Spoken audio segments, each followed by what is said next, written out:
ನಿಮ್ಮ ಹಳೆಯ ಚಿನ್ನದ ಒಡವೆನ ಅಧಿಕ ಬೆಲೆಗೆ ಮಾರಬೇಕೆ?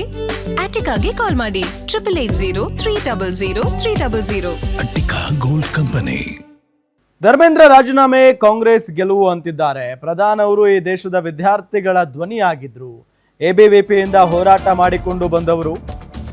ಕಾಂಗ್ರೆಸ್ ನಾಯಕರ ಟೀಕೆಗಳಿಗೆ ವಿಜೇಂದ್ರ ಕೌಂಟರ್ ಕೊಟ್ಟಿದ್ದಾರೆ. ಪ್ರಧಾನ್ ಅವರು ಈ ದೇಶದ ವಿದ್ಯಾರ್ಥಿಗಳ ಧ್ವನಿಯಾಗಿದ್ರು. ಎಬಿವಿಪಿಯಿಂದ ಹೋರಾಟ ಮಾಡಿಕೊಂಡು ಬಂದಂತವರು ಅವರು. ಕಾಂಗ್ರೆಸ್ ನಾಯಕರ ಟೀಕೆಗಳಿಗೆ ವಿಜೇಂದ್ರ ಕೌಂಟರ್ ಅಟ್ಯಾಕ್ ಮಾಡಿದ್ದಾರೆ. ನೀಟ್ ಪ್ರಶ್ನೆ ಪತ್ರಿಕೆ ಸೋರಿಕೆ, ವಿದ್ಯಾರ್ಥಿಗಳ ಆತ್ಮಹತ್ಯೆ ದುರಾದೃಷ್ಟಕರ. ವಿದ್ಯಾರ್ಥಿಗಳ ಪ್ರತಿಭಟನೆಯಲ್ಲಿ ಕಾಂಗ್ರೆಸ್ ಬೇಳೆ ಬೇಯಿಸಿಕೊಳ್ಳುತ್ತಾ ಇದೆ. ಬೆಂಗಳೂರಿನಲ್ಲಿ BY ವಿಜಯೇಂದ್ರ ವಾಗ್ದಾಳಿಯನ್ನ ನಡೆಸಿರುವುದು.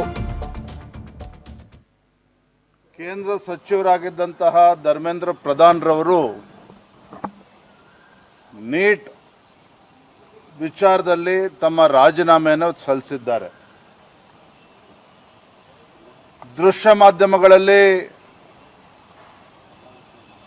ಕಾಂಗ್ರೆಸ್ ನಾಯಕರ ಹೇಳಿಕೆಗಳನ್ನು ನಾನು ಗಮನಿಸ್ತಾ ಇದ್ದೇನೆ. ತಮ್ಮ ಹೋರಾಟಕ್ಕೆ ಸಂದಿರ್ತಕ್ಕಂಥ ಗೆಲುವು ಅಂತೇಳಿ ರಾಹುಲ್ ಗಾಂಧಿ, ಪ್ರಿಯಾಂಕಾ ಗಾಂಧಿ ಆದಿಯಾಗಿ ರಾಜ್ಯದ ಕಾಂಗ್ರೆಸ್ ಪುಡಾರಿಗಳು ಕೂಡ ಹೇಳಿಕೆಗಳನ್ನು ನೀಡ್ತಾ ಇದ್ದಾರೆ, ತಮ್ಮ ಹೋರಾಟದ ಗೆಲುವು ಅಂತೇಳಿ. ಮತ್ತೊಂದು ಕಡೆ ಇದು ಕಾಂಗ್ರೆಸ್ ಪಕ್ಷದ ಗೆಲುವು ಅಥವಾ ಸಿಜೆಪಿಯ ಗೆಲುವು ಅಂತೇಳಿ ಅದು ಕೂಡ ಚರ್ಚೆ ನಡೀತಾ ಇದೆ ಬೇರೆ ಬೇರೆ ಟಿವಿ ಚಾನೆಲ್ಗಳಲ್ಲಿ.